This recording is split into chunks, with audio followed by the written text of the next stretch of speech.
안녕하세요. 네, 지금 시작하는 중이어서 여기 많은 분들이 앉아 계시진 않지만 200명이 앉아 계시다고 생각하고 북토크를 진행하도록 하겠습니다. 저는 오늘 사회를 맡고 있는 초등학교 특수교사 이종필입니다. 만나서 반갑습니다. 저희 넘길까요? 네. 제가 막는 걸 벌었네요. 저희 오늘 북토크의 주제는 모두 참여 수업인데요. 오티즘 엑스포에서 이렇게 큰 무대에 모두 참여 수업을 왜 세워주셨을까 이런 고민을 해봤거든요. 근데 어떻게 보면 학생들이 학교 생활을 함에 있어서 정말로 제일 중요한 게 참여가 아닐까 이런 생각으로 저희들에게 이런 기회를 주셨다고 생각합니다. 여기 계시는 선생님은 초등 모두 참여의 저자시고 여기 계신 선생님은 중등 모두 참여의 저자신데요. 그 초등책에 보면 부제가 통합교육 참여가 열세다 이렇게 되어 있거든요. 그래서 그동안 통합교육에 대한 여러 가지 담론들이 많이 있었지만 사실 참여에 대한 이야기를 빼놓고서는 진정한 통합교육이 되게 어렵다 이런 생각으로 부제가 그렇게 정해졌고, 중등 모두 참여 수업의 부제는 정답은 아니어도 답이 있다입니다. 정답이 아닐 수밖에 없는 것은 아이들의 모습이 100명이면 100명 다 제각각 다르기 때문에 우리는 무언가 하나로 향하는 정답을 찾아가는 것이 아니라 그 각각 아이와 그 각각 학교 상황에 맞는 답을 찾아나가는 자리가 돼야 되지 않을까, 이렇게 해서 이런 자리를 만들었고요. 오늘의 주제는 바로 이겁니다. 모두 참여 수업은 학교를 어떻게 바꾸는가, 어떻게 변화시키는가. 여기 계시는 두 분들의 이야기를 들으면서 학교가 어떻게 바뀔지, 그리고 어떤 모습으로 바뀌어가야 될지 함께 상상해보는 그런 시간이 되었으면 좋겠습니다. 다시 한번 인사드리겠습니다. 반갑습니다. 네, 제가 간단하게 아까 소개는 드렸지만 저희 신상미 선생님이시고요. 신상미 선생님은 모두 참여 수업 이전에 교사 통합교육을 말하다 이 책으로 저희랑 같이 만난 적이 있어요. 제가 상미 선생님을 처음 뵀던 거는 2019년도가의 모 북토크에서, 여기처럼 이렇게 북토크 대단한 자리가 아니었고 정말 작은 카페에서 하는 한 10명 정도 모여있는 북토크 자리에 처음 만났는데, 그때 상미 선생님이 제가 특수교사라는 거를 듣고 끝나고 저한테 오신 거예요. 반에 이제 그 특수교육 대상 학생이 있다 이러시면서. 근데 전 지금도 되게 기억하는 게, 그때 상미 선생님 여기 손에 상처가 진짜 많이 났었거든요.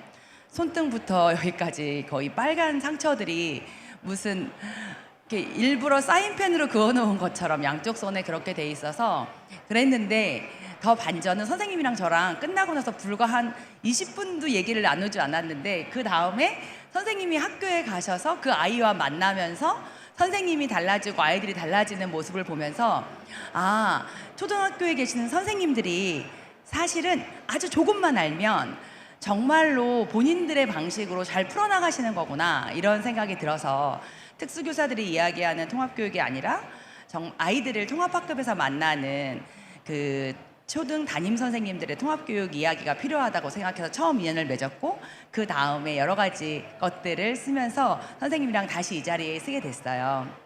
저희가 그 전에 사전회의를 했는데 그때 선생님한테 오늘 무슨 말씀을 드리고 싶나요? 그랬더니 선생님 하셨던 말씀이 모든 학급은 통합학급이다. 아이들은 각자 자신의 속도대로 잘한다. 이 얘기를 하고 싶다고 하셨거든요. 그래서 신상민 선생님 다시 한번 박수로 환영해 주시기 바랍니다. 네. 그리고 이제 많이 아시는, 여기 아마 이수연 선생님 페이스북 친구분 한번 손 들어보세요. 저 이수연 선생님 페이스북 친구분이다. 네. 아직 지금 막 오고 계시는 중인 것 같습니다. 지방에서도 온다며 아까 막 댓글 달린 걸 제가 막 보면서 왔거든요. 이수연 선생님은 이 책 이전에 다양한 책을 진짜, 이수연 선생님 어디 가셨죠?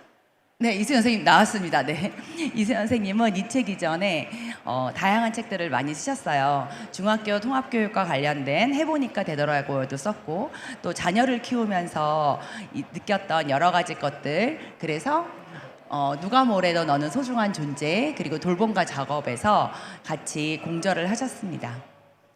이수연 선생님은 두 명의 자녀를 두고 있죠. 여기 아마 페이스북 친구분들은 이수연 선생님 자녀 이름을 다 알 것 같은데 한번 누구인지 말씀해 주실 분. 아, 네. 저기 나와 있죠. 연우와 정우를 키우고 있고요. 지금 중학교 특수교사를 중학교에서 영어 선생님으로 근무하고 계십니다. 이수연 선생님한테 오늘 북토크에서 어떤 이야기를 나누고 싶냐고 말씀드렸더니 모두 참여 수업은 모두를 존중하는 수업이다, 이런 이야기를 말씀해 주시고 싶다고 하셨어요. 그래서 제가 자꾸만 이렇게 시간을 끄는 이유는 아직 여기가 자리가 덜 찼기 때문입니다. 그럼 슬슬 본론으로 들어가도록 하겠습니다. 제가 간단하게 이제 자기소개를 했으니까요. 이제 선생님들 자기소개와 책 소개를 하려고 하는데요. 자기소개는 제가 한 것으로 가름을 하고 책 소개를 부탁드리려고 해요. 이 책 두 권 다 선생님뿐만 아니라 다른 선생님들이랑 같이 공저를 한 책이고, 또 그 선생님들을 대표해서 두 선생님이 나왔거든요. 그래서 상미 선생님부터 간단하게 모두 참여 수업 초등편에 어떤 이야기를 담았는지 말씀해 주시기 바랍니다. 네, 안녕하세요. 반갑습니다. 방금 소개받은 교사 신상미입니다. 네. 네. 아까 찰떡 말씀해 주신 것처럼 제가 통합교육에 큰 뜻을 품고 교직에 발을 디딘 거는 아니고요. 아이들을 만나면서 새로운 것들을 배우고 깨닫고 또 시도하고 이러는 과정에서 있었던 일들을 이제 책으로 이렇게 엮게 되었습니다. 처음에 통합교육에 대해서 고민했던 지점은 바로 제가 만났던 자폐 학생 때문이었고, 대혼란에서 제가 이제 구세주 같은 우연히 이정표 선생님 만나 뵙게 되면서 정말 아이들을 위해 중요한 것은 무엇인가 고민을 해왔고, 여러 가지 일을 겪었으며 또 그러다가 또 이번에 계기가 돼서 모두 참여 수업이라는 책을 쓰게 됐는데요. 이 책을 처음에 쓸 때 각각 다 다른 교실에서 다른 아이들을 만나서 다른 수업이 이루어지는 초등학교 수업을 엮어서 어떻게 책이 만들어질까 정말 처음에는 잘 어떤 방향으로 써야 될지 고민을 했었는데, 이 책에는 이렇게 각 교과마다 선생님들의 이야기가 담겨 있어요. 저는 사회교과를 썼고, 그 다음에 과학이 있고요. 그리고 음악이 있고, 그리고 영어 수업이 있습니다. 그런데 생각해보면 아이들 하나하나 모두 다 다르듯이 교실에서 이루어지는 교육 활동이나 선생님에 따라서도 또 과목에 따라서도 다양한 이야기가 담길 수 있더라고요. 이 책의 장점은 이렇게 다양한 선생님들이 다양한 교실에서 여러 과목을 수업을 할 때 그것이 어떤 의미이고, 결국에는 그 각각의 수업에서 아이들이 무엇을 배우고 느끼는가를 쓴 책인데, 각자 모여서 각자의 이야기를 썼지만 다 이야기를 묶어서 놓고 보니 길은 하나였어요. 우리 아이들의 성장이었습니다. 그리고 한 명도 빠뜨리지 않고 함께 가는 거였어요. 선생님들이 다 다른 각양각색의 모습에서도 공통적으로 마음에 지니고 있던 것은 이 아이들을 모두 하나로 우리 교실에서 단 한 명도 빠뜨리지 않고 수업을 하는 방향으로 나아가고 계셨습니다. 그래서 다른 과목에서 어떻게 수업을 하고 있는지 정말 궁금하신 선생님들은 이 책을 읽으면 여러 가지 그 안에 들어있는 팁을 찾아내실 수 있을 거고, 아마 선생님들 각자 자기 교실에 들어가셔서 더 많은 것들을 이루어내지 않을까 하는 생각이 듭니다. 아, 네, 감사합니다. 네, 그럼 이제 중등편 이야기를 들어볼 텐데요. 중등편은 어떤 이야기를 담았나요? 네, 안녕하세요. 저는 이수연입니다. 저는 중등 모두 참여 수업 저자, 공저자인데요. 저희 책에는 저는 영어고요. 그리고 과학 선생님, 음악 선생님이 같이 통합학급을 운영하면서 또는 수업하면서 고민하고 겪었던 이야기들을 책으로 묶었는데요. 굉장히 초등하고는 조금 다르게 중등은 수업이 더 강조가 되잖아요. 그래서 협력 수업이라던가 아니면 또 뭐가 있죠? 평가, 맞아. 평가에 대해서 굉장히 심도 있는 이야기들을 많이 다루었습니다. 저는 지금 현재 통합학급 운영 6년 차인데요. 처음에는 사실 제가 아까 소개드렸지만 연우와 정우의 엄마라서 특수교육 대상 학생이 어떻게 우리 교육에 들어와서 행복하게 같이 교육을 받을 수 있을까, 여기에 좀 고민이 많았다면 조금 통합학급을 6년 정도 운영을 해보니 사실은 우리 아이들만 행복한 건 불가능하다. 모든 아이들이 함께 행복한 길을 찾아야 된다. 이렇게 고민이 좀 되기 시작했어요. 그래서 모두 참여 수업을 고민을 했고 이 책을 내게 됐습니다. 네, 감사합니다. 네, 두 분 다 아주 간단하게 소개해 주셨는데요. 나머지 이야기들은 앞으로 점점 이어가도록 하겠습니다. 그러면 모두 참여 수업의 탄생 비하라고 했는데 비하라고 하기는 좀 그렇고요. 왜 이 책을 필요하지 않을까라고 생각했던 것은 사실 초등학교 1학년, 2학년, 3학년 정도까지는 아이들이 참 학교에서 잘 지내요. 뭐 4학년까지도 어느 정도 교실에서 참여도 되고 잘 지내는 것 같아요. 그런데 5학년, 6학년이 되면서 잘 지내던 아이들도 되게 힘들어하는 모습을 보게 되고 그게 과연 뭐 때문일까 이런 고민을 하게 됐거든요. 그러다 보니까 이게 수업 내용이 되게 어려워지면서 아이들이 수업 시간에 뭔가 할 수 있는 것들이 없어지는 거예요. 그러다 보니까 아이들이 보이는 여러 가지 뭐 도전적인 행동이나 이런 것들이 보이는데 이게 너무 어른들은 사춘기가 와서 그렇다. 아니면 뭐 행동 중재가 필요하다. 이런 식으로 딱 좀 이런 말을 해도 될지 모르겠지만 퉁치는 것 같은 느낌이 드는 거예요. 실제 자세히 살펴보면 아이가 수업 시간에 할 수 있는 것들이 있다면 훨씬 더 즐겁게 학교 생활을 할 수 있을 텐데 그냥 학교 다니는 것만으로 우리가 그동안 만족한 게 아닌가 이런 생각을 하면서 이제는 진짜 참여를 얘기해야 된다. 근데 어느 참여냐 하면 학교에서 수업 시간이 제일 길잖아요. 점심시간 10분이 아니라 점심시간 40분, 50분, 수업 시간 40분에 쉬는 시간 10분이니까 그러면 학교에 있는 동안에 한 4분의 3 정도의 시간을 수업 시간으로 보내거든요. 근데 그 수업에 대한 고민이 없이 통합교육이 잘 되기를 바라는 것 자체가 어른들의 욕심이 아닐까. 그러다 보니까 점점 아이들에게 과부하가 걸리는 것 같아서 참여에 대한 이야기를 쓰자. 이런 생각이 들었고 실제로 학교에 있다 보면 진짜 수업을 잘하시는 선생님들이 많으세요. 어머 저 선생님 진짜 전문가 같아 막 이러면서 그래서 전문가를 발굴하자. 그래서 널리 알리자. 이런 생각으로 이 책이 탄생하게 되었습니다. 그러면 두 분 저자들께 현 시점에서 왜 우리는 모두 참여 수업에 대해서 이야기를 나눠야 될지 한번 들어보고 싶거든요. 이번에는 우리 수연 선생님부터 얘기를 들어볼까요? 네. 아이들이 정말 10년 전에 비해서 굉장히 많이 달라졌어요. 예를 들면 저희 학급에 34명의 학생들이 있는데 정말 다 각자 다양한 어려움을 가지고 있고 진짜 제가 이전에는 보지 못했던 정말 다양한 특성들을 가지고 아이들이 학교에 오거든요. 근데 이런 아이들을 모두 수업에 참여시킨다는 게 굉장히 예전의 방법으로는 굉장히 어렵다는 생각이 많이 들었어요. 그래서 어떻게 하면 아이들을 다 우리 수업에 잘 참여시킬 수 있을까 이런 고민을 하다 보니 제가 노하우를 좀 가지게 되었고 그걸 좀 많이 나누고 싶어서 책을 쓰게 됐습니다. 네, 이 자리에 계시는 선생님들은 아마 다 느끼실 거예요. 아이들이 달라졌다. 그러니까 예전의 아이들과 지금의 아이들은 환경도 되게 다르고 그러면서 발달 단계도 되게 다른 것 같고 다양한 지원이 필요한 아이들이 학교에 들어오고 있는 것 같아요. 그래서 기존의 방법으로는 모든 아이들이 행복한 학교, 행복한 수업이 어렵다 이런 고민이 이제 발전되면서 이 이야기가 필요하다라고 수연 선생님께서 말씀해 주신 것 같아요. 그러면 이제 초등학교에서 근무하고 계시는 상미 선생님은 우리가 왜 모두 참여 수업에 대해서 이야기를 나눠야 할까요?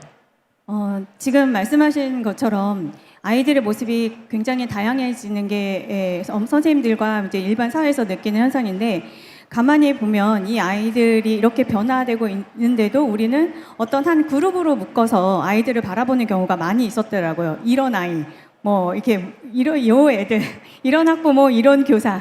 이렇게 어떤 묶음으로 묶어서 그룹으로 바라보면 절대 답이 보이지 않았어요. 근데 제가 그 통합학급 하면서 그 학생 한 명 한 명을 자세히 들여다보니까 한 명씩 자세히 들어보니 너무나 다채롭고 정말 다양한 길들이 보이는 거예요. 그리고 그 길이 하나가 아니더라고요. 그래서 저는 이 아이들의 다양한 색채를 살려놓으면 아이들도 여러 가지 길을 같이 만들어요. 함께 어울릴 수 있는. 그래서 결국에는 모두 참여 수업을 경험하고 그것을 보며 자란 아이들이 앞으로 점점 다양해질 사회에서도 이런 모습으로 살아가지 않을까? 그래서 결국 모두 참여 수업은 미래 사회를 위해서 필요한 교육이 아닐까? 답을 찾아가는 교육이 아닐까? 이런 생각으로 지금 현 시점에서 제가 발견한 수업입니다. 네. 네, 되게 중요한 말씀을 해주셨던 것 같아요. 모두라고 하는 건 하나의 집단이 아니라 개개인의 특성이 모여 있는 모두를 선생님들과 어른들이 살펴봐주는 것이 되게 중요한 것 같다, 이런 말씀을 해주신 것 같은데요. 이제 좀 어느 정도 좌석이 찬 것 같으니까 진짜 본론으로 들어가려고 합니다. 지금부터 한 15분 정도 동안 신상민 선생님께서 생각하시는 모두 참여 수업을 저희가 3바씩 컨셉을 좀 잡았거든요. 그렇게 상민 선생님의 이야기를 듣는 시간을 마련하도록 하겠습니다.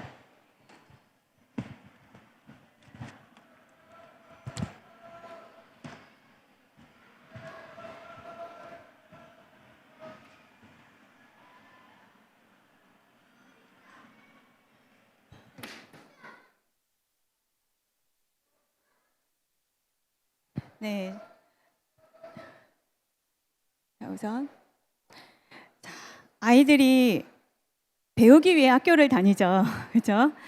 그리고 우리가 이제 배움이라고 생각하면 이제 교과서에 나오는 이제 여러 지식들을 떠올리게 됩니다. 학부모님 처지에서는 아이에게 하나라도 더 알려줘서 아이가 학교 가서 잘 적응하길 바라는 마음이 있고, 이제 학부모님과 마찬가지로 이제 교사도 교실에 아이들이 모였을 때 누가 어려움은 없는지, 우리 반이 어떻게 하면 좀 더 아이들이 잘 배우고 갈 수 있는지 이런 것들을 고민하게 되는데요. 자, 그런데 그럼 아이들은 어떨까요? 아이들은 내가 잘 배워서 훌륭한 사람으로 성장하고 지식을 많이 쌓아야겠다라고 마음을 먹기도 하지만, 사실은 아이들이 학교에 오고 싶어하는 이유는 어쩌다 1년에 몇 번 있는 아주 재미있는 행사가 있는 날 신나서 학교를 가기도 하고요. 대부분 아이들이 많이 말하는 것이 맛있는 급식이 있기 때문이기도 해요. 그래서 급식표에 정말 아이들이 관심이 많습니다. 그런데 정말 아이들을 들여다보면 아이들이 학교에 오는 이유는 친구가 있기 때문이에요. 그런데 이 학교에는 굉장히 다양한 아이들이 모여 있어요. 아이들마다 친구를 만나러 오긴 하지만 내가 생각한 친구들이 교실에 있지는 않습니다. 그래서 아이들이 함께 어울려 지내는 일이 쉬운 일이 아니에요.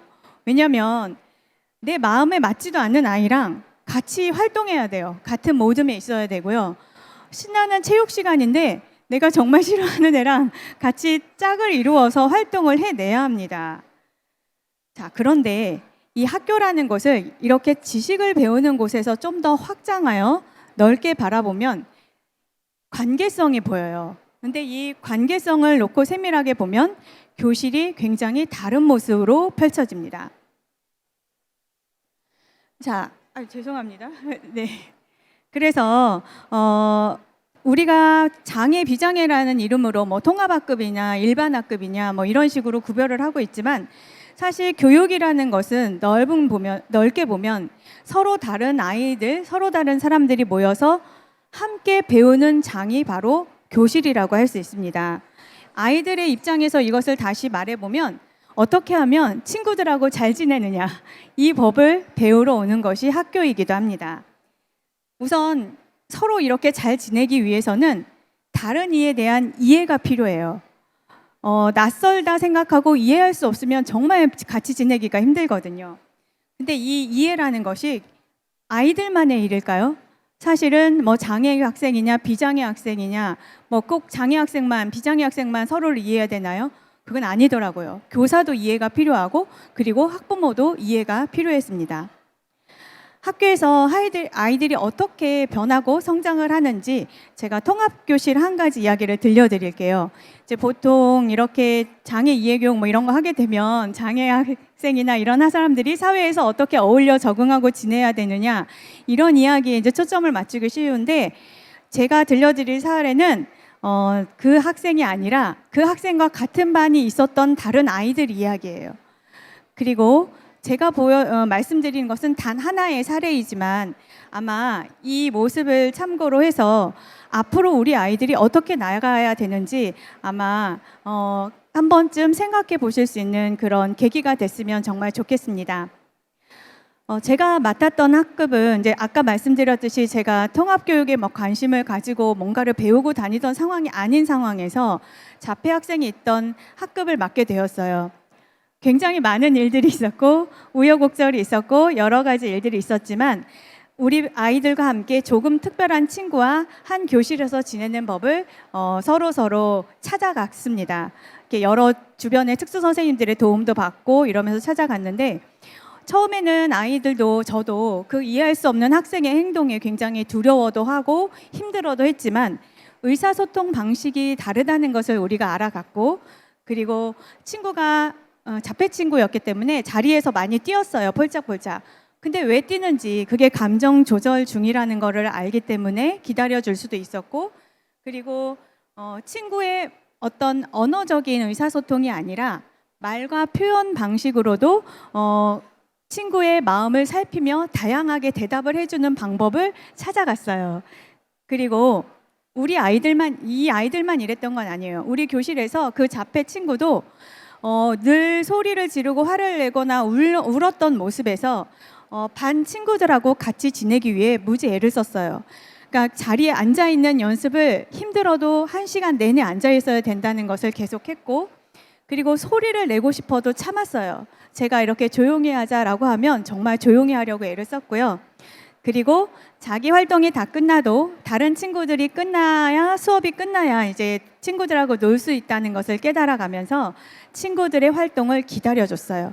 그리고 어려운 일이 있으면 친구랑 같이 하는 법도 조금씩 경험하고 통합학급을 지내게 됐습니다.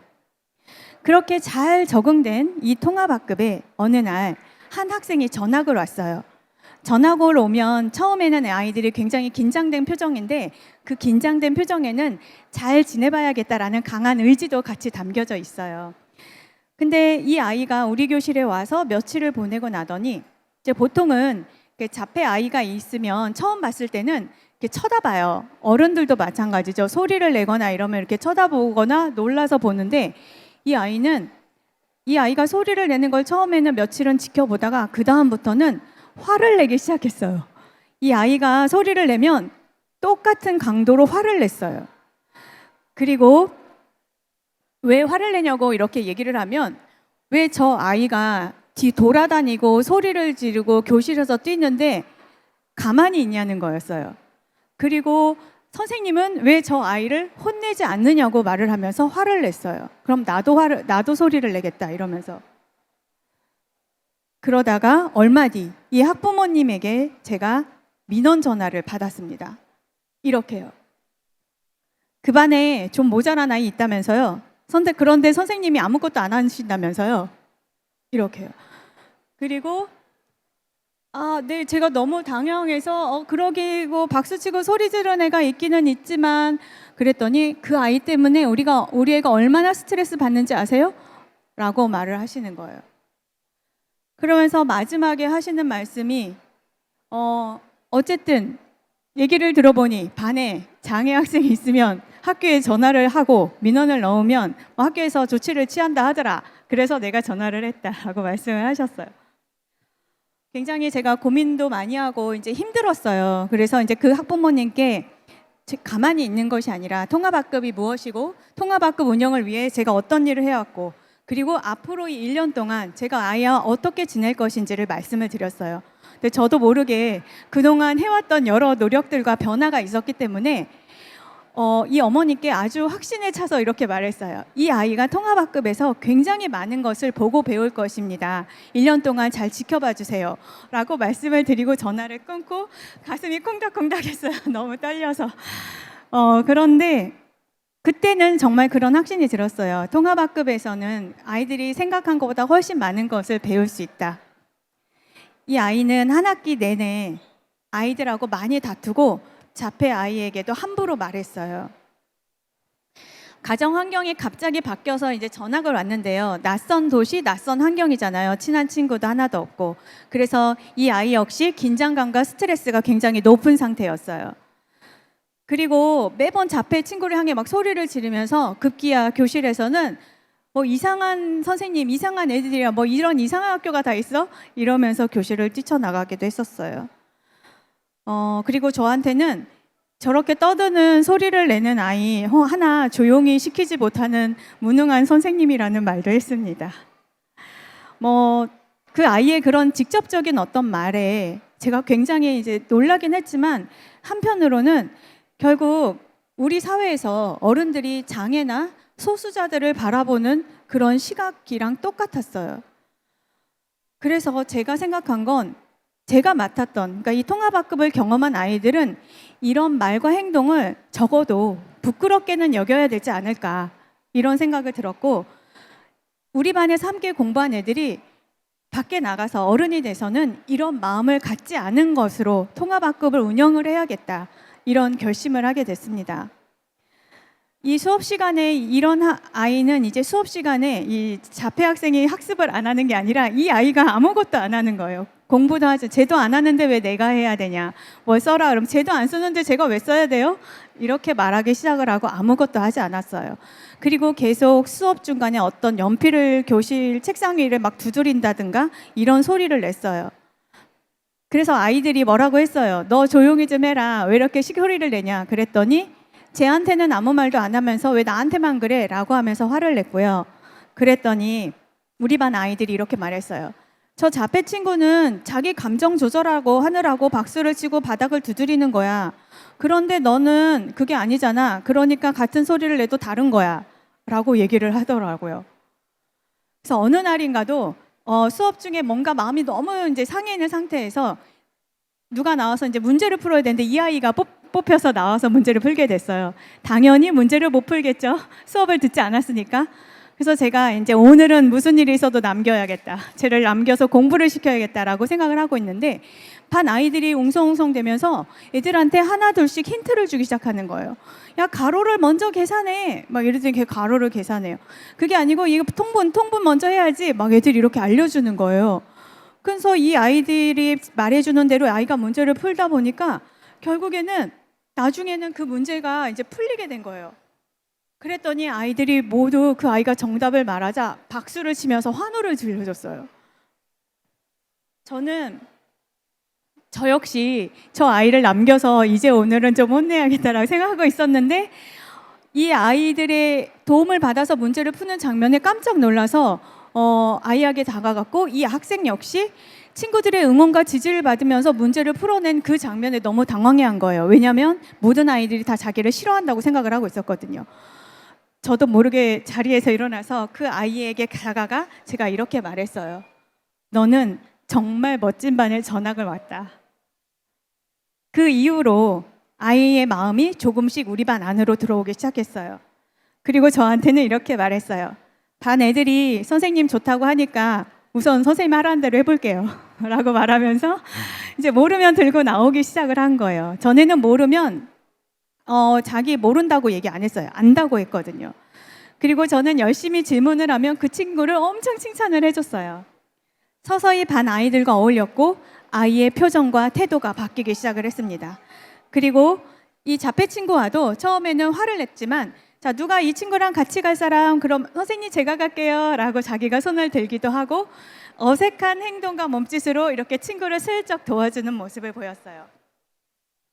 한 학기를 마칠 때쯤, 한 학년을 마칠 때쯤 이 친구는 이제 1학기 때 했던 자기의 모습을 부끄러워하기 시작했어요. 그리고 학급 문집을 만들기 위해서 이제 제가 마지막 마무리하는 글을 썼는데 이 아이가 이렇게 썼어요. 우리 반은 친구들을 서로 잘 도와준다. 그리고 나는 친구들의 도움을 받아서 정말 기분이 좋다. 그리고 나도 그래서 친구들을 도와주는 것 같다. 그래서 우리 반에 있으면 뿌듯하고 기쁘다. 그 중에서 가장 뿌듯한 것은 뭐뭐뭐뭐뭐 친구를 도와준 것이다. 이렇게 썼더라고요. 그래서 제가 그 아이를 불렀어요. 이 동그라미는 얘가 뭐라고 써놓고 볼펜으로 다 까맣게 지워놓은 거예요. 그래서 제가 불러서 물었어요. 누구누구야, 여기 까만 거 뭐라고 썼길래 지웠어? 라고 물었더니 장애인인 친구 누구라고 썼다가 지웠대요. 왜냐하면 장애인이라고 쓰면 안 될 것 같은 마음이 들었대요. 그래서 제가 너무너무 기분이 웃으면서 아 그랬구나라고 보냈어요. 통합학급이 아닌가 이런 건 중요하지 않아요. 이 아이한테는 장애냐 아니냐도 중요한 게 아니에요. 이렇게 장애라고 말하는 것조차 이게 이상할 정도로 그냥 친구인 거예요. 저 이것을 보면서 이 아이들이 이 한 해 동안 이 반에 대해서 아이들은 통합학급인 것이 자랑스러워했어요. 그리고 처음에는 아이들이 두려워하고 피해요. 이상하고 낯선 친구를 보면.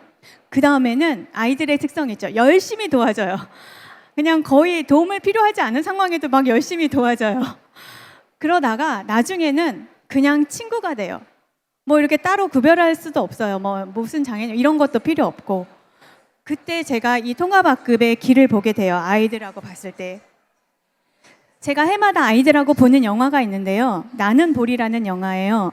그 농인 가족을 둔 어떤 주인공 여자아이를 그린 그런 영화인데요.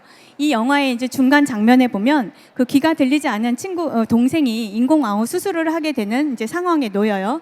그래서 이 언니가 이제 주인공이 심각하게 물어요. 동생에게 너 진짜 인공아웃 수술해서 소리 듣고 싶니? 라고 물어요. 근데 이 어린 2학년짜리 동생이 하는 말이 나는 소리를 듣고 싶느냐 아니냐 그게 중요한 게 아니라 난 친구들과 얘기를 하고 싶어. 그게 수하면 더 좋지 이렇게 말했어요. 결국 아이들은 학교에 와서 친구를 사귀고 싶고 다른 아이들하고 어울리고 싶어 해요. 그리고 그렇게 함께 할 때 배움이 훨씬 잘 일어납니다. 어떤 한 해에 그 다른 자폐 학생이 이제 우리 반이었던 그런 한 학급을 맡았던 해가 있는데 그때 그 마지막에 아이가 이제 그 종업식을 얼마 안 놔두고 한 아이가 저에게 이런 말을 했어요. 선생님, 저는 우리 이 자폐 아이가 이 친구가 중학교에 갈 때 우리 학교 애들이 정말 많이 가는 중학교에 배정받았으면 좋겠어요. 그러는 거예요. 그래서 왜? 그랬더니 그래야 다른 학교 학생들은 이 아이를 처음 보고 이상하다고 할 텐데 우리가 이 아이에 대해서 설명을 해주면 애들이 이상하다고 보지 않고 이해할 것이고 그리고 같이 지내다 보면 재미있는 친구라는 걸 알게 될 거잖아요. 라고 말을 하더라고요.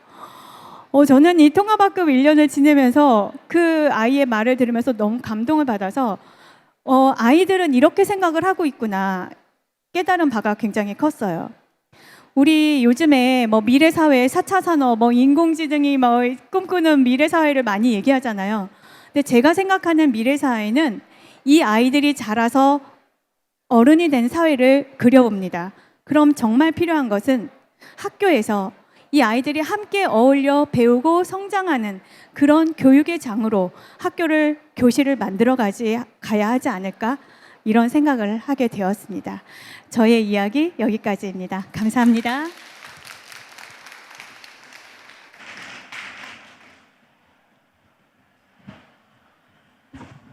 저 상미 선생님 이야기를 저는 같이 책 모임도 하고 있거든요. 그래서 한 5번은 들은 것 같은데 들을 때마다 울컥울컥 하는 거예요.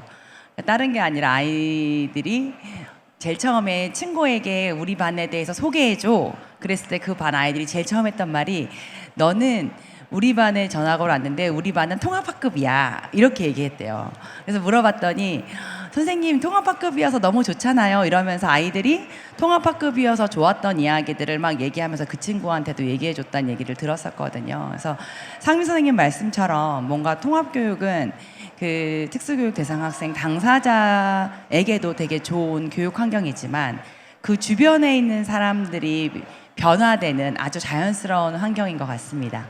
네, 이제 두 번째는 선생님들이 기다리고 계시는 중학교 이야기 차례인데요. 이수연 선생님이 들려주시는 모두 참여 수업 이야기를 듣도록 하겠습니다. 큰 박수로 맞이해 주시기 바랍니다.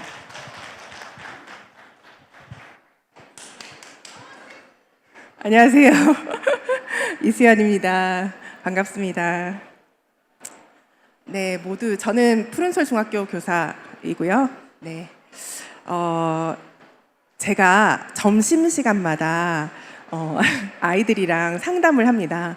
근데 밥을 먹고 아이들이랑 교정을 거닐면서 심각한 상담은 하지 않고 성적에 대한 이야기는 좀 하지 않으려고 노력을 하고 아이들 생활 이야기, 아이들이 학교에서 어떻게 느끼는지 그런 것들을 좀 많이 물어보려고 노력을 해요. 근데 하루는 어떤 아이가 굉장히 힘이 없더라고요. 그래서 무슨 일 있니? 라고 물었더니 아무 일이 없대요. 아무래도 몸에 너무 에너지가 떨어지는 것 같아서 혹시 어제 뭘 먹었니? 한번 다 얘기해봐 했더니 삼각김밥, 하리보, 몬스터, 얼음, 마라탕 이렇게 먹었다고 하더라고요. 혹시 몬스터가 뭔지 아세요? 네, 각성하는 거. 요즘 아이들 되게 많이 먹더라고요. 그리고 애들이 하리보를 그냥 달고 다녀요. 그리고 왜 집에서 부모님이랑 같이 식사하지 않니? 했더니 너무 바쁘대요. 왜 바쁘니? 다 아시겠죠? 학원 다니느라고 집에 11시, 12시에 들어간대요. 그래서 거의 편의점에서 끼니를 때우고 그나마 마라탕, 친구들이랑 마라탕 먹는 건 잘 먹은 거예요. 또 어떤 남학생이랑 상담을 했어요. 이 남학생이 자꾸 저한테 이르는 거예요. 이르기 대장. 근데 사실 제가 지금 중학교 1학년 담임인데 중학교 1학년 학생들은 굉장히 많이 일러요, 선생님한테. 그래서 제가 이르기와 알리기의 차이점 이거를 또 아이들한테 교육을 하기도 하고 그랬어요. 근데 한 남학생이 유독 자꾸만 저한테 와가지고 자기 친한 친구를 이르는 거예요. 얘가 뭘 잘못했어요, 뭘 잘못했어요. 그래서 그리고 굉장히 똑똑하고 착하고 괜찮은 학생이에요. 그래서 하준아, 너 자꾸 왜 하필이면 또 친한 친구를 자꾸 선생님한테 이르니? 이거 정도는 선생님이 몰라도 될 것 같은데? 이렇게 얘기를 했더니 이 친구가 하는 말이 친한 친구긴 하지만 2, 3년 되면 헤어질 거고 그리고 나중에 대학 갈 땐 제 경쟁자가 될 거니까요. 선생님한테 어떻게든 나쁜 점을 얘기해서 점수가 깎여야 좋은 거 아니에요? 이렇게 얘기를 하는 거예요. 제가 사실 깜짝 놀랐어요. 근데 귀엽기도 했죠, 사실. 중1이니까 이런 얘기를 할 수 있겠죠. 근데 제가 이걸 생각하면서 우리 아이들이 이 아이뿐만이 아니라 모든 아이들이 대부분 좀 이런 생각을 갖고 학교에 오는 것 같아요. 경쟁의식, 능력주의 이런 것들이 알게 모르게 우리 아이들 마음속에 공부를 잘하든 못하든 상관없이 많이 있다. 그래서 사실은 우리가 좀 교육이 너무 경직돼 있고 힘든 거 아닌가 이런 생각을 해봅니다. 많이 동의하시죠? 네. 사실 1, 2등만 행복한 세상? 근데 1, 2등 행복한가요? 사실 뭐 이 능력주의가 중요하다고 하면 적어도 1등, 2등은 행복해야 되는데 1등, 2등도 행복하지 않은 것 같아요. 저희 반 아이들 보면 정말 대부분이 다 좀 불행한 아이들이 많은 것 같아요. 내가 1등, 2등을 하더라도 언제든지 경쟁 사회에서는 버려질 수 있다는 생각, 그런 불안한 상태에서 아이들이 학교에 오는 것 같고 우리가 보면 잘하건 못하건 모두가 존중받지 못하는 그런 불행한 교육을 하고 있지 않나 그런 생각이 듭니다. 버락 오바마가 이런 말씀을 하셨어요. 어린 나이에 미혼모가 되는 것이 어떤 것인지 아는 마음, 가난하게 살거나 흑인으로 사는 것, 장애인으로 사는 것, 노인으로 사는 것이 어떤 것인지 이해하는 마음, 곧 공감을 지닌 사람이 필요합니다. 이게 미래 인재래요. 저는 이 말에 굉장히 동의를 많이 했어요. 근데 사실 우리 아이들 공감 능력 있을까요? 정말 없어요. 갈수록 더 심각해져요. 아무리 네가 얘 입장이라고 생각해봐 이렇게 얘기를 해도 그걸 못해요. 근데 이걸 어디서 배워야 될까요? 어디서 배워야 될까요? 집에서? 물론 집에서도 교육을 잘 시켜야 되지만 저는 이걸 학교에서 배워야 된다고 생각을 해요. 그리고 이건 통합교육을 통해서, 통합교육이란 뭐 장애인이 우리 교실에 있는 것뿐만이 아니라 모든 다양한 학생들이 다 존중받는 교육, 그 교육을 통해서 이 공감교육이 가능하다고 저는 생각을 합니다. 교실, 학교 모습입니다. 우리 학교 수업 하면 어떤 이미지가 떠오르세요? 긍정적인 이미지, 아주 행복하고 밝고 뭐 그런 이미지가 떠오르시나요? 저는 아니거든요. 적어도 저는 조금 지루하고 불편하고 힘들고 괴로웠던 기억이 더 많거든요. 근데 우리 아이들은 어떨까? 과연 내가 만나고 있는 학생들은 학교에 즐겁게 오고 있을까? 몇 명은 즐겁게 오는 것 같아요. 어떤 상황에서든 즐거워하는 아이들이 있긴 있거든요. 근데 대부분이 많이 힘들어하는 상태에서 학교에 오고, 요즘은 굉장히 학교를 거부하는 학생도 코로나 이후에 굉장히 많아졌어요. 그래서 이런 문제를 좀 교사로서 어떻게 해결해 볼 수 있을까, 이런 고민을 많이 하게 되었습니다. 그래서 모두 참여 수업 각각의 의미에 대해서 제가 고민을 좀 해봤어요. 모두란 뭘까? 아까 신상민 선생님도 잠깐 그런 말씀 하셨는데, 우리가 모두라고 생각하면 보통 덩어리를 생각하잖아요. 모두 같이 함께. 하지만 이 모든 아이들이 수업에 참여하기 위해서는 모두를 덩어리로 생각해서는 안 되더라고요. 아이들 한 명 각각을 개별적으로 만나야 모두가 되더라고요. 그리고 참여는 어떤 걸까요? 우리 참여란 뭐죠? 사실 교사 입장에서 생각하면 교사가 바라는 학생들의 참여 모습이 있어요. 뭐 발표 열심히 하고 열심히 필기하고 가만히 잘 앉아있고, 이런 모습들을 우리가 참여라고 생각하지만 요즘 아이들은 굉장히 많이 다른 것 같아요. 그래서 저는 좀 참여의 방법을 굉장히 많이 열어주려고 노력을 해요. 예를 들면 평가를 한다. 예전에는 글 쓰고 말하는 것만 중요하게 생각했다면 요즘은 아이들 그림도 되게 잘 그려요. 저보다 훨씬 잘 그리거든요. 그림 그릴 기회, 혹은 영상도 엄청 잘 만들거든요. 영상 만들 기회, 이렇게 평가해서 열어주면 아이들 참여가 훨씬 더 높아집니다. 그래서 좀 참여의 의미를 다르게 생각을 해봤고요. 수업도, 우리 수업하면 뭐가 떠오르시죠? 공부. 네, 공부를 해야 되는 거잖아요. 동일한 학습 목표가 있고 그 학습 목표를 향해서 모두가 다 같이 달려가는 것, 그것을 수업이라고 생각하는데, 저는 수업에서 가만히 봤더니 아이들이 사실 공부보다도 더 많은 것을 배우더라고요. 예를 들면 뭐가 있을까요? 네, 협동. 네. 또 서로의 차이를 이해하는 것, 책임감, 역할 분담, 선생님이 아이들을 어떻게 대하나, 이런 것들을 우리가 잠재적 교육 과정이라고 하는데요. 저는 학습 목표보다도 아이들이 이런 것들을 더 많이 학교에서 배워가는 것 같아요. 이 사진은 저희 딸이에요. 딸이 1학년 때 모습인데요. 1학년 때 굉장히 통합교육을 잘 받았어요. 이때는 아이가 어떤 상태였냐면 규칙을 이해를 못해요. 똑바로 뛰면 되는데 똑바로 뛰는 게 안 돼서 1초, 2초 만에 이탈하는 거예요. 그래서 선생님이 아무리 규칙을 설명해도 이해를 못하니까, 그래, 그럼 너는 친구랑 같이 손잡고 뛰어, 이렇게 규칙을 변형해 주신 거예요. 규칙을 이해하지 못하면 너는 규칙을 이해할 때까지 기다려, 나중에 크면 해, 이게 아니고, 배제하는 것이 아니고 있는 모습 그대로 규칙을 변형해서 함께 할 수 있는 방법을 계속 생각해 주시는 거죠. 그래서 사실 규칙을 지키는 게 목표가 아니고 참여가 목적, 학생 중심, 사람 중심. 선생님이 어떻게 참여시킬까, 이걸 계속 고민을 하면 할 수 있어요. 네. 그래서 근데 이 장면을 보는 다른 비장애 학생들은 어떻게 생각했을까요? 사실 이 장면이 굉장히 학교에서 많이 일어나는 장면이에요. 정해진 규칙을 조금 변형해야 우리 어려운 학생들을 참여시킬 수 있거든요. 근데 비장애 학생들이 이 모습을 보고 어떻게 생각할까요? 선생님, 연우는 왜 불공평해요? 왜 같이 손잡고 뛰게 해줘요? 역차별이에요. 불공평해요. 이렇게 생각할까요? 아니에요. 네, 아이들이 이 모습을 보고 배우더라고요. 조금 다르고 조금 느리면 이렇게 규칙을 변형해도 되는 거구나. 유연한 사고가 생겨요. 그리고 같은 반 친구에 대한 책임감도 생기고요.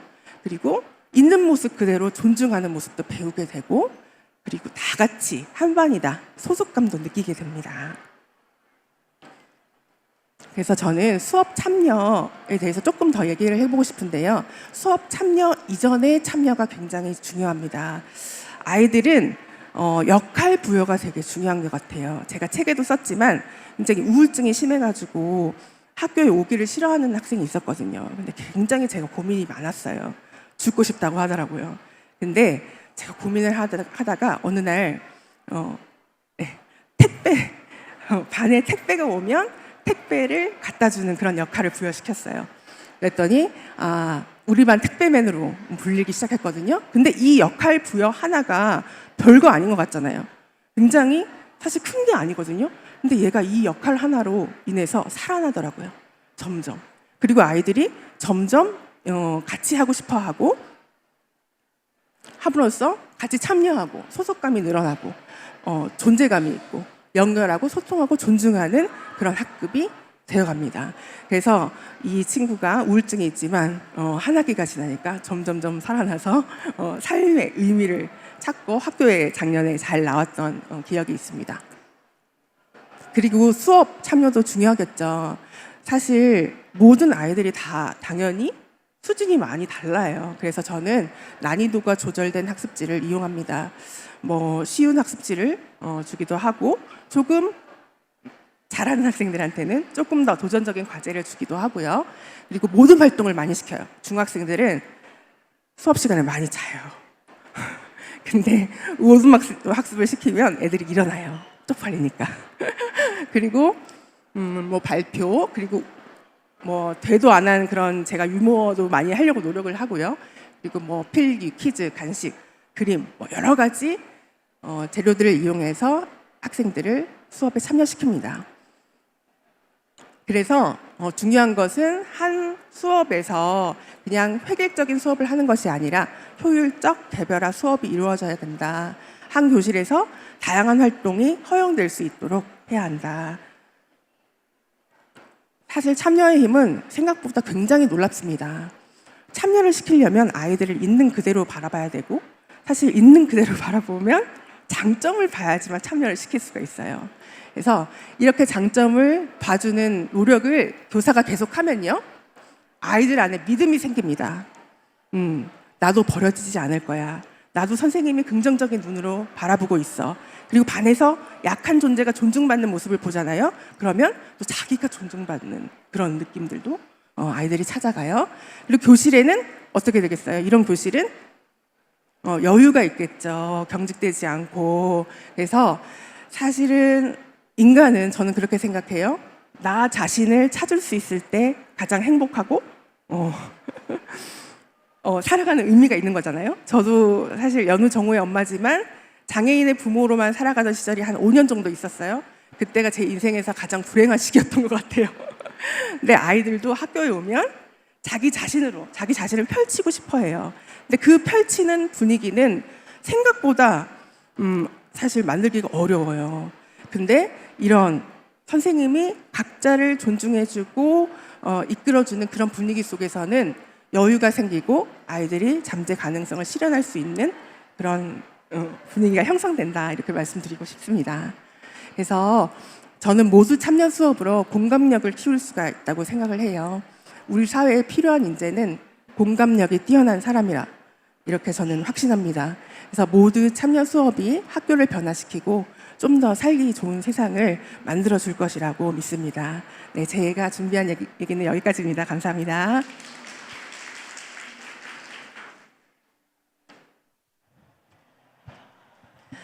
네, 수연 선생님 얘기도 그렇고 상미 선생님 이야기도 그렇고 사실은 더 길게 들어야 되는데 이렇게 짧게 듣는 것이 너무 아쉬울 뿐입니다. 네, 지금 선생님들의 두 분 선생님의 모두 참여 수업에 대한 이야기를 들었는데요. 책이 나오고 책을 쓰면서부터 되게 고민을 많이 하셨을 것 같아요. 어떻게 수업을 준비해야 되지? 그리고 우리 반에 잘 참여하지 못하는 것 같은 종필이는 어떻게 하면 좋지? 왜 자꾸 상비는 딴짓을 하는 것 같은데 왜 그러지? 이런 거를 보면서 되게 고민을 많이 하셨을 것 같은데요.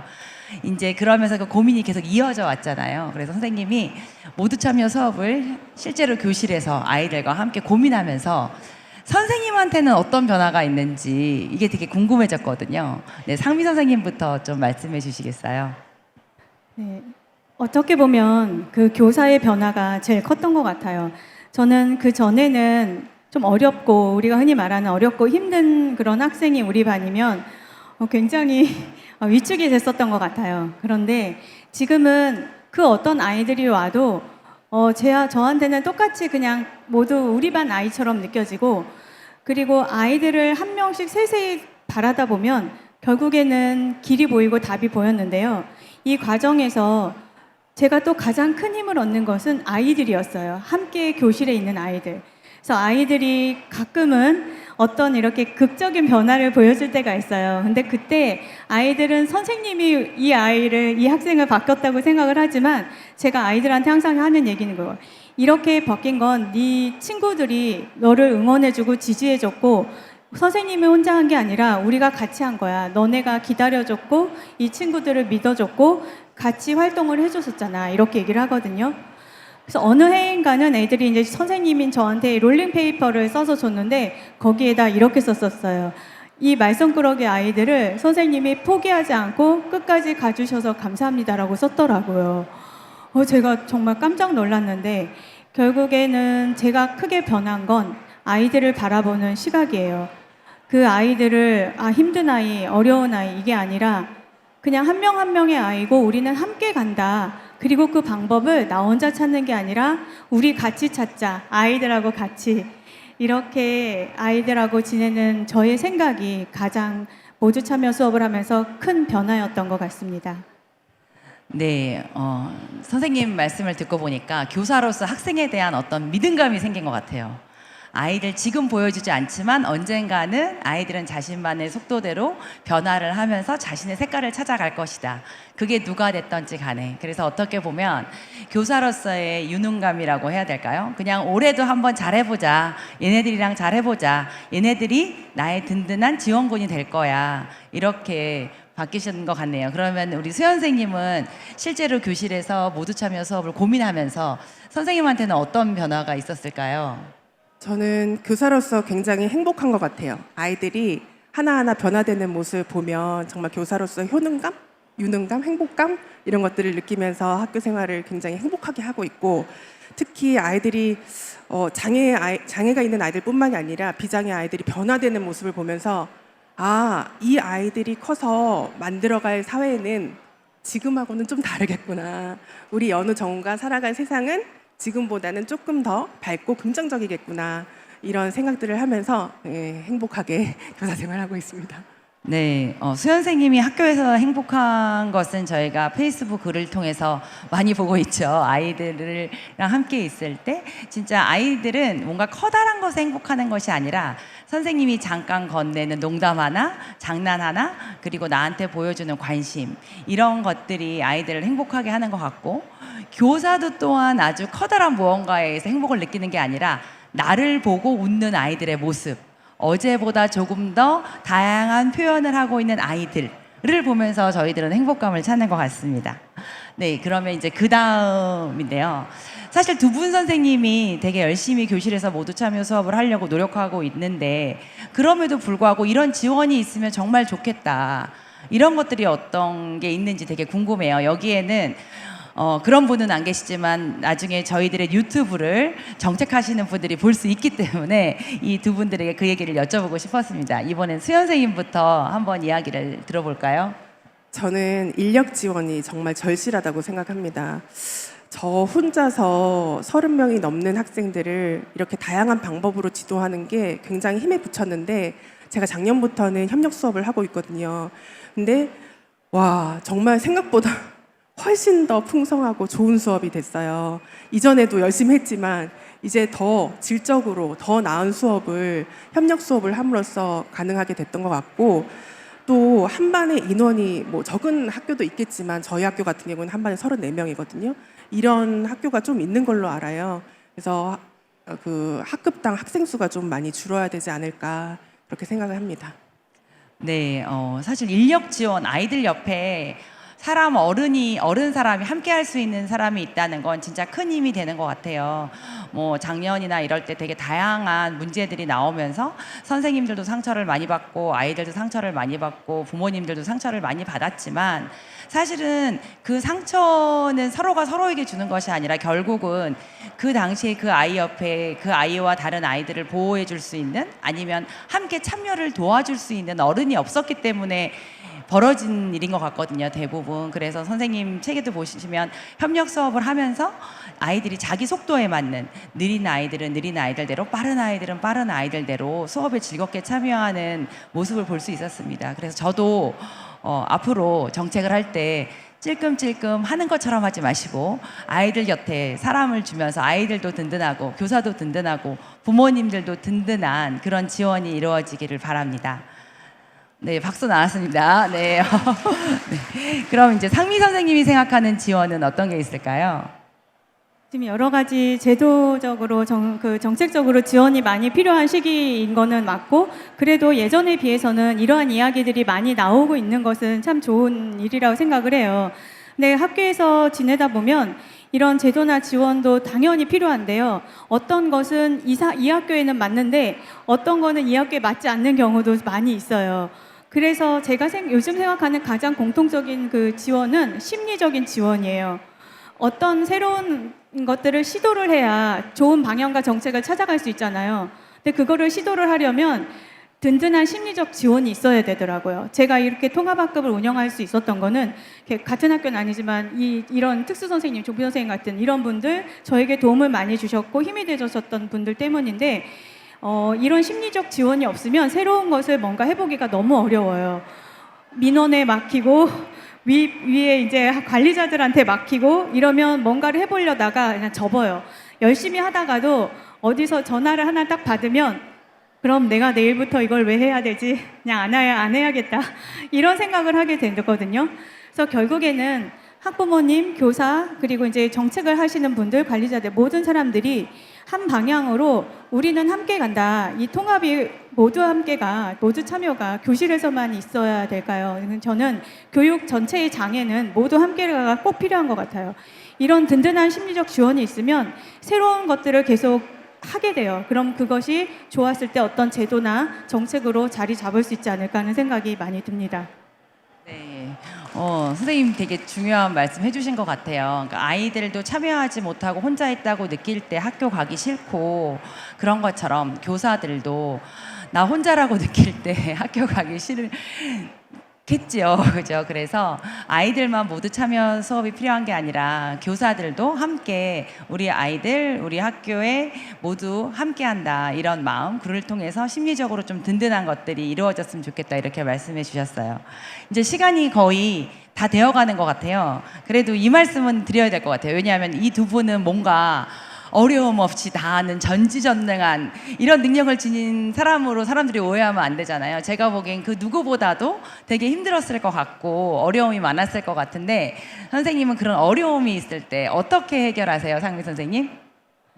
네, 어려움은 항상 있고요. 다음 주 월요일에 학교를 가도 새로운 어려움이 찾아올 수도 있어요. 그리고 어느 때는 내가 이렇게 경력 교사인데 새로운 이제 반을 맡으면 그래도 잘할 수 있지 않을까 하면 여지없이 힘든 순간들이 꼭 찾아오는데 그때마다 내가 이 학교에 이 교실에서 이렇게 아이들하고 지낼 때 진짜 나에게 힘을 주는 것은 무엇이지라고 생각을 하면 결국에는 혼자가 아니어야 되더라고요. 혼자 있을 때는 그냥 무너지기가 너무 쉬운데 반에서 어떤 어려움이나 문제 상황이 딱 생겨요. 그러면 저는 다 얘기를 꺼내요. 일부러라도 내 얘기를 들어주지 않을 거야. 뭐 이런 얘기를 왜? 라고 생각할 수도 있지만 교실에서 이런 일이 있었는데 어떻게 하는 게 좋을까요? 라든가 사람들하고 이제 같이 이야기를 나누다 보면 뭐 책이나 선생님이나 누군가의 지원을 받기도 하고 또 관리자분들께 또 힘든 일을 말씀을 드려요. 그 대부분의 사람들은 힘들고 어려운 상황에 놓였어라고 말했을 때 외면하지 않더라고요. 그리고 또 하나 중요한 건 아이들하고도 같이 얘기해요. 선생님은 이런 면이 고민이야. 너네가 이렇게 친구들하고 같이 이렇게 지냈으면 좋겠는데 오늘 우리 반에 이런 일이 생겼어. 너네 어떻게 했으면 좋겠니? 라고 같이 얘기 나눠요. 그래서 제가 딱 어려운 일이 생기면 예전에는 너무 힘들어서 나는 교사를 하기 힘들 것 같아 라고 생각을 했다면 요즘에는 선생님들하고 같이 함께 해보자. 선생님들하고 상의해야겠다. 이런 생각을 하게 되었습니다. 네. 네, 속으로 혼자 끙끙 앓지 않고 주변에 있는 사람에게 알린다. 원래 병도 알려야 된다고 하잖아요. 그런 것처럼 어려움이 있을 때 나 이런 어려움이 있어요. 같이 해결해요. 그런데 어른들한테만 알리는 것이 아니라 함께 그 학급을 구성하는 아이들에게도 알리면서 집단 지성의 힘으로 상미 선생님은 어려움을 극복하시는 것 같습니다. 수연 선생님은 어떻게 어려움을 극복하고 계시나요? 저도 비슷한데요. 저는 조금 다르게 얘기를 해보자면 그러면 저는 항상 어려움이 있으면 그것을 기회로 삼으려고 좀 약간 식상한 얘기 같지만 그래도 어떻게 하면 이 어려움을 통해서 사람들을 내 편으로 만들까 약간 그런 생각을 많이 하는 것 같아요. 그래서 이번 학기에도 굉장히 큰 일이 저희 학교에 있었는데 사실 교장 교감 선생님이 내 편이 아닌데 이 기회에 내 편으로 한번 만들어 봐야겠다. 그래서 제 인맥을 총동원해가지고 막 정보도 모으고 어떻게 이 상황을 헤쳐나갈 수 있을지 이런 것들을 오히려 제가 학교에 이렇게 많이 알려드렸어요. 그래서 굉장히 지금은 좋아졌어요. 그 위기를 기회로 삼아서 제 편이 늘어나는 거죠. 그래서 위기를 기회로 삼으려는 그 에너지. 그리고 두 번째는 사실 이렇게 어려움이 없을 수는 없는데 항상 어려움이 생길 때 조금 자책을 하게 돼요. 내가 뭘 잘못했나? 어떻게 했어야 됐지? 그런 생각들을 많이 하면 조금 우울에 빠지게 되잖아요. 근데 그럴 때 저도 한계가 있는 존재라는 거를 인정하고 이건 내 잘못이 아니야. 누구도 이런 상황에 처할 수 있어. 그런 생각들을 좀 하면서 저 자신을 많이 위로하려고 생각하는 것 같아요. 아무래도 통합학급을 운영하다 보면 진짜 일이 많거든요. 그래서 이 두 가지가 없으면 운영하기 힘들 것 같아요. 그래서 그 두 가지로 어려움을 해결하고 있습니다. 네, 전화위복. 저 사자성어 썼습니다. 전화위복의 기회로 삼고 이걸 통해서 내가 무언가 새로운 것을 배울 수 있을까 이런 고민을 하신다고 해요. 그래서 왜 되게 그 훌륭하신 분들이 쓴 책을 보면 특히 훌륭하신 선생님들이 쓴 책을 보면 공통적으로 그 어려웠던 아이가 나의 가장 큰 스승이었다 이런 말씀 많이 하시잖아요. 그래서 저희는 참 좋은 직업을 가지고 있는 것 같습니다. 늘 스승님과 마주하고 늘 발전할 수 있는 그런 교육 환경에서 저희들이 근무하는 교사는 정말 좋은 직업이 아닌가 이런 생각을 해보고요. 이제 마지막으로 이 자리에는 선생님들도 계시지만 부모님들도 계시거든요. 그래서 이 자리에 계시는 부모님들께 초등교사로서 중학교 선생님으로서 나누고 싶은 이야기가 있다면 짧게 해주시기 바랍니다. 진짜 학교에서는요, 아이들이 언론이나 우리가 드라마나 이런 데서 보는 거와 달리 상당히 밝고 긍정적으로 자라고 있어요. 그런데 그런 이야기들은 들을 일이 거의 없어요. 왜냐하면 문제가 생겼을 때 학교에 찾아가시게 되고요. 그리고 아이가 힘들어할 때 학교 가서 선생님하고 이야기를 나누게 되시잖아요. 근데 그렇지 않은 수많은 날들이 있어요. 그 한 190일 정도 되는 날 중에 3, 4일이 그렇다면 나머지 일들은 아이들이 그 안에서 엄청나게 많은 에너지들을 내면서 즐겁게 지내고 있는데 그런 이야기는 안 들려요. 그래서 제가 드리고 싶은 말씀은 우선 학교를 믿으셔요. 물론 이상하신 분이나 이제 어려운 상황이 가끔 찾아올 수도 있는데 대부분은 그렇지 않기 때문에 아이들을 믿고 보내시면 아이들도 알아요. 그러니까 학교에서 하는 모든 활동에 우리 가족, 우리 모두 믿을 수 있는 공간이구나. 그렇게 안심하고 다닐 수 있는 곳을 학교라고 믿어주시면 아이들도 그 안에서 잘 자랄 수 씩씩하고 단단하게 자랄 수 있을 거라는 생각이 듭니다. 감사합니다. 네, 학교를 믿어달라고 말씀하셨고 사실 저희 학교 생활 생각해도 저희도 친구들이랑 싸우고 친구 사실 놀리기도 하고 그랬었잖아요. 그렇지만 다 잘 크는 것처럼 학교에서 대부분의 시간은 아이들이 잘 지낸다. 좀 지켜봐 달라고 말씀해 주신 것 같습니다. 수연 선생님도 마지막으로 한마디 하신다면? 네. 제가 모두 참여 수업을 얘기를 했지만 이거는 사실 교사 한 명 혼자의 힘으로 되는 일은 아닌 것 같아요. 그래서 든든한 지원군이 좀 많았으면 좋겠고 우리 부모님들이 또 그 지원군의 역할을 잘 하시는 분들도 굉장히 많으세요. 감사하다는 말 한마디에 더 힘이 나고 더 잘하게 되거든요. 그래서 학교를 좀 많이 지원해 주셨으면 좋겠고 생각보다 어머님들이 또 우리 아이가 신경다양성 아이라도 남의 아이는 또 이해 못하는 경우가 되게 많아요. 그래서 우리 부모님들부터 좀 넓은 마음을 가지고 이 다양성, 요즘 많이 변화한 이 아이들을 이해하는 마음으로 좀 봐주셨으면 네, 좋겠습니다. 네, 감사합니다. 저희가 열띤 이야기를 나누다 보니 시간이 좀 오버됐어요. 그렇지만 선생님들의 이야기를 중간에 멈출 수는 없었습니다. 왜냐하면 그 시간조차도 너무 짧았거든요. 그런데 제가 여기 계시는 분들 중에 여러분들이 진짜 열심히 들으셨지만 딱 두 분께 선물을 해드리고 싶었습니다. 아까 얘기했던 그 신상민 선생님 저자 사인본을 제가 받았어요. 그래서 요거 한 권과 그 다음에 우리 이수연 선생님의 해보니까 되더라고요 책인데요. 여기 어머님인지 선생님이신지 모르겠는데 진짜 열심히 드셨거든요. 중학교인지 초등학교인지 모르겠지만 선생님 학부모시라고 합니다. 그래서 선생님께 부모님께 하나 드리고 싶습니다. 초등학교 어머님이셔서 초등편을 이게 중등편이고 그게 초등편입니다.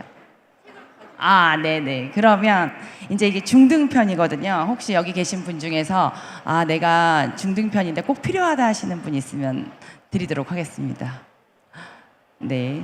네. 감사합니다. 용기를 내주셔서 감사합니다. 맨 앞에서 너무 잘 들어주셔서 감사한 마음입니다. 네. 네, 이것으로 저희의 오늘 길다면 길고 짧다면 짧은 북토크를 마치도록 하겠습니다. 감사합니다. 감사합니다. 감사합니다.